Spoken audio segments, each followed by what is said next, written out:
CET ಪರೀಕ್ಷೆಯಲ್ಲಿ ಜನಿವಾರ ತೆಗೆಸಿದಂತಹ ಪ್ರಕರಣಕ್ಕೆ ಸಂಬಂಧಪಟ್ಟಂತೆ ಉಡುಪಿಯ ಪರ್ಯಾಯ ಮಠದ ಶ್ರೀಗಳು ಕೂಡ ಖಂಡನೆಯನ್ನ ವ್ಯಕ್ತಪಡಿಸಿದ್ದಾರೆ. ಪ್ರಮುಖವಾಗಿ ಶ್ರೀ ಸುಗುಣೇಂದ್ರ ತೀರ್ಥ ಸ್ವಾಮೀಜಿಗಳು ವ್ಯಾಪಕ ಅಸಮಾಧಾನವನ್ನ ವ್ಯಕ್ತಪಡಿಸಿದ್ದಾರೆ.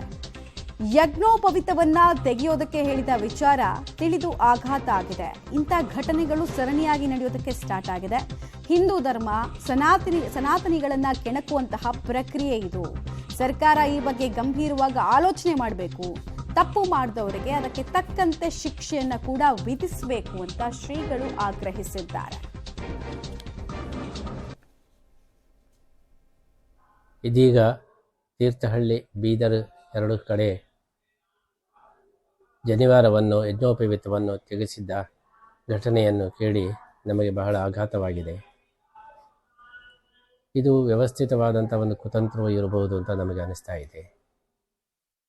ಇದು ಮಾತ್ರ ಅಲ್ಲ, ಇಂತಹ ಅನೇಕ ಘಟನೆಗಳು ಸರಣಿಯಾಗಿ ಈಗ ನಡೆಯಲಿಕ್ಕೆ ಪ್ರಾರಂಭ ಆಗಿದೆ.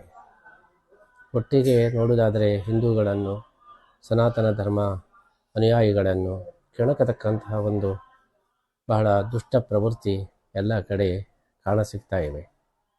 ಸರ್ಕಾರ ಈ ಬಗ್ಗೆ ಬಹಳ ಗಂಭೀರವಾಗಿ ಯೋಚನೆ ಮಾಡಬೇಕು. ಇದಕ್ಕೆ ಸಂಬಂಧಪಟ್ಟಂತಹ ಯಾರು ದುಷ್ಟರಿದ್ದಾರೆ ಅವರಿಗೆ ತಕ್ಕ ಶಿಕ್ಷೆಯನ್ನು ಕೊಡುವುದು ಸರ್ಕಾರದ ಮುಖ್ಯ ಕರ್ತವ್ಯವಾಗಿದೆ. ಮುಂದೆ ಇದೇ ಬೆಳೆದು ದ್ವೇಷಗಳು, ಸಂಘರ್ಷಗಳು ಇದೆಲ್ಲ ಬೆಳೆಯಲಿಕ್ಕೆ ಸಾಧ್ಯವಿದೆ. ಆದ್ದರಿಂದ ಮೂಲದಲ್ಲೇ ಇದನ್ನು ಸರಿ ಮಾಡುವುದು ಅದು ಜಾಣತನ.